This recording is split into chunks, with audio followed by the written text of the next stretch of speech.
5 o'clock. Thank you all. First of all, thank you all for agreeing to serve on this committee. This is an organizational session of the committee. It's going to be a very, I hope, short agenda. The agenda is going to consist of an introduction, my short training, the down and dirty training on the Florida Open Government / Sunshine Law. Then we'll need to elect a chair and a vice chair.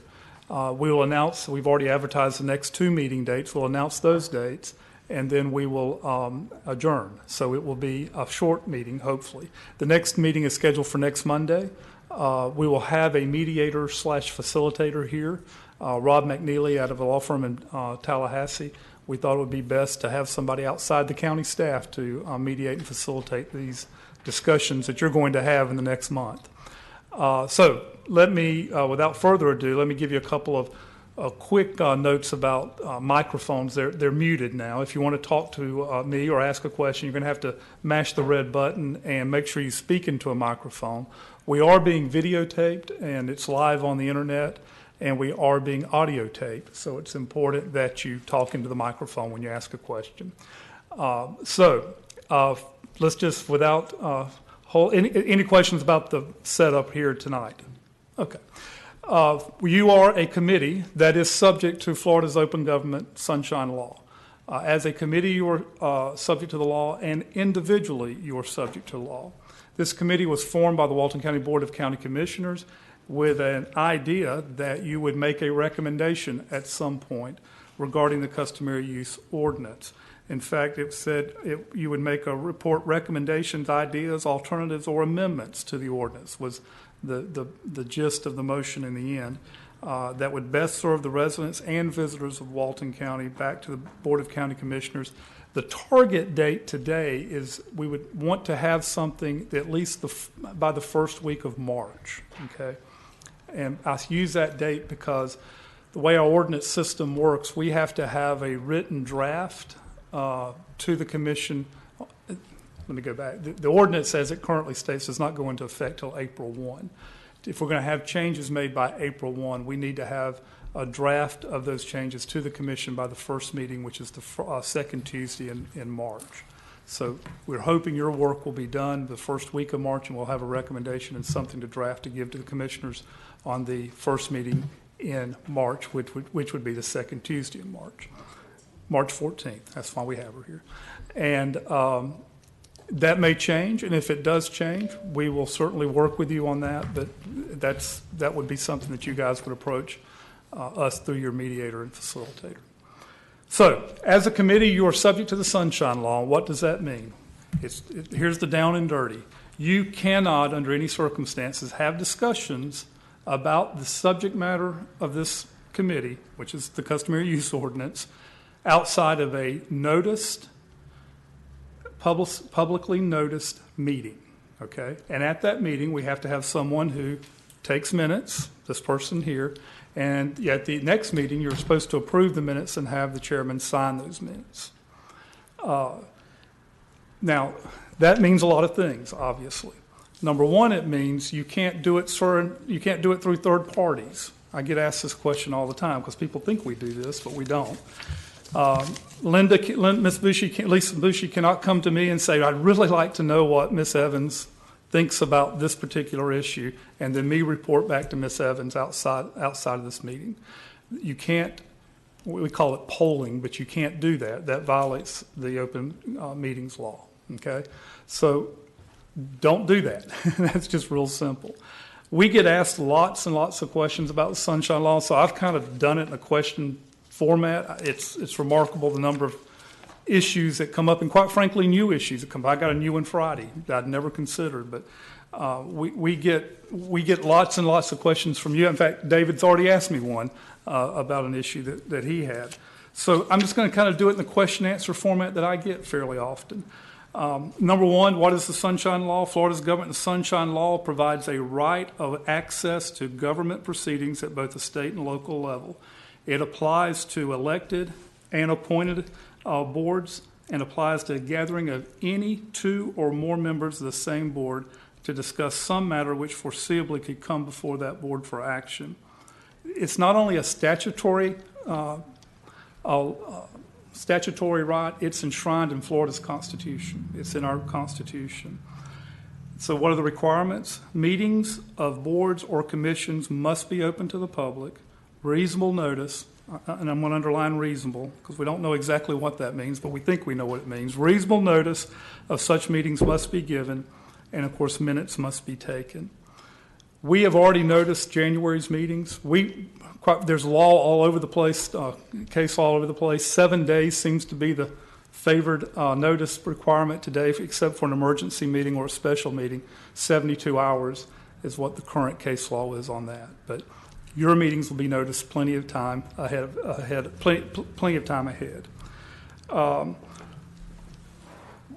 What agencies are covered? We've already covered that. You guys are covered because you're appointed to make a recommendation to an elected board. What qualifies as a meeting? The Sunshine Law applies to all discussions or deliberations.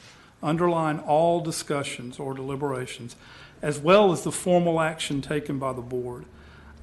In essence, the law is applicable to any gathering, whether formal, casual, over the phone, it doesn't matter. Any gathering in which ideas are discussed or matters are discussed on which a foreseeable action would be taken.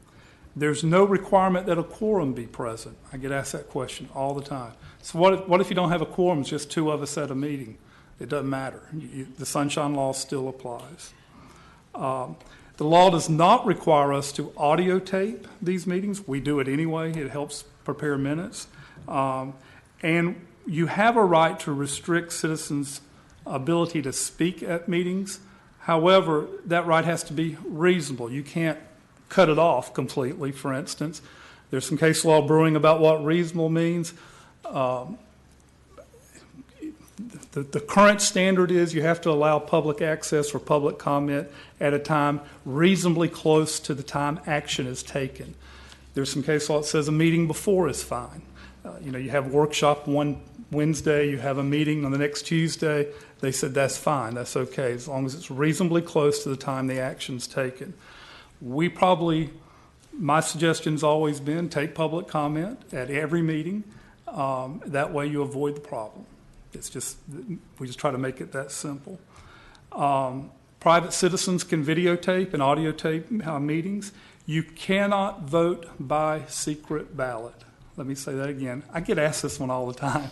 You cannot vote by secret ballot. You can vote by ballot, but you have to announce the vote per member of the committee. For instance, if you guys decided you wanted to vote by ballot one night, the person taking the minutes has to announce how Mr. Sturdivant, I was close, how Mr. Sturdivant voted. And the ballots have to be signed and made part of the minutes or part of the record of that meeting. So you can't vote by a secret ballot. Can two members of a public board attend social functions together? Yes. I mean, it doesn't look good sometimes, but yes, you can absolutely attend social functions together, provided that you don't discuss the matters which may come before this board or which would foreseeably be acted upon by this board. Okay? That is really the quick and dirty of a public meeting requirements. We can't restrict access to the room. We have to leave it open. We have to we have to comply with the ADA requirements and that sort of thing, but that's the down and dirty of the open meetings law. Okay. Do you have any questions about that? One question on this saying, what if a member of the general public comes to one of us individually simply to ask about, well, are you on this board? What is it all about? You can obviously talk to members of the public about the subject matter, why you're on the board, procedural. But the thing you have to be careful about is to make sure that that person doesn't go tell David Bailey, right, well, Tom McGee thinks we ought to do this, this, this, and this. That's polling. And so you have to be very careful about that. There's no harm in him asking, but the harm is repeating it to another member of the board. So you have to be careful about that. It's a good question. I get that question a lot. Any others? Okay. Because you are a member of a board that's subject to the Sunshine Law, you are also subject to Florida's Public Records Law. Everybody go, oh. Florida has the broadest public records law in the country. There's not even a close second. Back in my private practice days, I did a lot of estate and probate court, and getting orders and things out of other states, especially New York State for some reason, is remarkably more difficult than it is here. It usually requires a court intervention. Here, you go on the internet and go get what you want. But you are subject to Florida's public records law. So what is a public record? Florida Supreme Court has determined that a public record is any material made or received by an agency in connection with official business. You're an agency, by the way, under that definition, which is used to perpetuate, communicate, or formalize knowledge. Okay. Transient messages, for instance, are not public records. Dee Dee calls my office and leaves a message. Hey, Mark, you need to call me. That's all the message says, and that's what's written down on a piece of paper. That's not a public record. That's a transient message. It doesn't perpetuate, communicate, or formalize knowledge. Okay. Here's the big one. Those are not limited. Those records are not limited to traditional written documents. Tapes, photographs, films, sound recordings, and here's the bad one. Emails are also considered public records subject to inspection unless the statutory exemption applies. So you're going to get emails. Sorry, you're just going to get them. What I suggest to you, once you receive them, they're a public record if they have to do with this committee or this subject matter. Is I would create an Outlook box, if I assume everybody uses Outlook or some program that stores or identifies emails when you get them. Create a box, move them all in there, and at the end of the committee's existence, we'll pick them up from you and become the custodian. But from now till then, you're the custodian, and if I send you a public records request, you'll have to produce those emails. Now, there are exemptions and there are some privileges, but quite frankly, I doubt any of those would apply to this committee, okay? So if you receive emails, set them aside, put them in a place where you can locate them. You have to save them in their native format. You can't just print them and save them. You need to save them electronically, okay? Because if you're asked to produce them in their native format, we have to produce them in their native format, okay? Emails are the bane of our existence, just so you know.